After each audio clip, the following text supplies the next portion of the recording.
Halo, selamat siang. Perkenalkan kami dari tim Intel. Namun sebelum lebih lanjut penjelasannya, saya akan memperkenalkan diri kami masing-masing. Dari saya sendiri, yaitu Theodore Florencia Utomo sebagai AI Engineer. Kemudian juga ada rekan saya, yaitu Evangeline Felix sebagai Project Manager dan juga sebagai Software Engineer.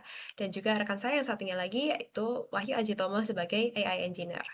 Pada kesempatan ini, kami akan mempresentasikan ide proyek kami yang berjudul MedIntel, Intelligence Assistance for Respiratory Disease Diagnosis. Adapun subtema yang kami ambil dari proyek ini yaitu adalah AI Power Assistant for Clinical Decision Support. Alasan kami memilih topik dan proyek ini didasari dari kasus penyakit saluran pernafasan seperti TB dan juga pneumonia yang masih menjadi masalah utama kesehatan secara global dan secara khususnya di negara berkembang seperti di Indonesia. Diagnosis yang akurat umumnya membutuhkan interpretasi citra ronsen toraks atau kita menyebutnya sebagai chest X-ray oleh tenaga ahli radiologi. Namun saat ini jumlah tenaga ahli radiologi masih cukup terbatas, terutama di daerah dengan sumber daya yang masih sangat minim atau terbatas.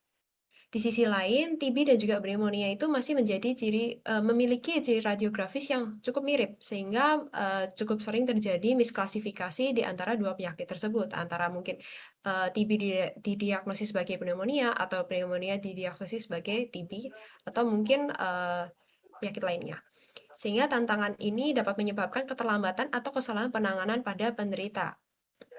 Oleh karena itu, kami melihat potensi yang cukup besar dari kemajuan AI saat ini untuk membantu tenaga kesehatan dalam melakukan analisa citra secara cepat, akurat, dan juga konsisten. Maka kami mencetuskan yaitu MedIntel, yaitu Medical Intelligence, yaitu adalah aplikasi berbasis AI untuk pengambil keputusan dalam mendeteksi pneumonia dan tuberkulosis.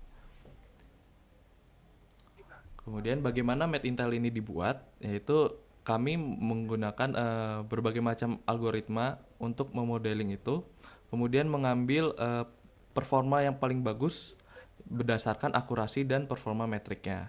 Untuk softwarenya kami menggunakan Flutter dan Flash, yaitu ada beberapa tahap. Di sini itu ada 4 tahap.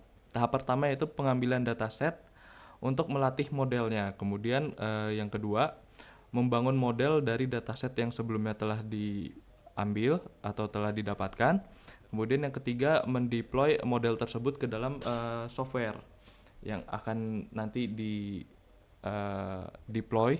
Kemudian yang keempat yaitu memprediksi kasus menggunakan software tersebut.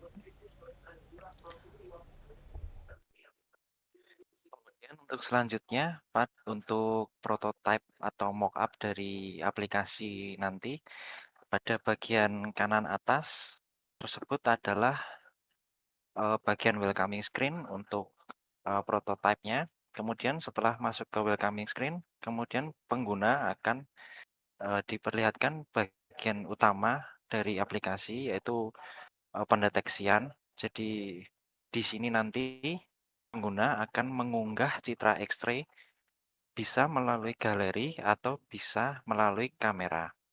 Kemudian apabila pengguna sudah mengupload gambar citra X-ray, kemudian dilakukan prediksi, lalu akan berpindah halaman ke bagian kanan bawah.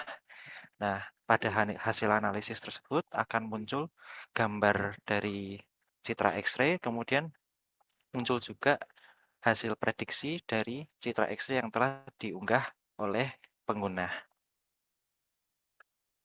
Mungkin sekian yang dapat kami presentasikan pada kesempatan kali ini. Terima kasih.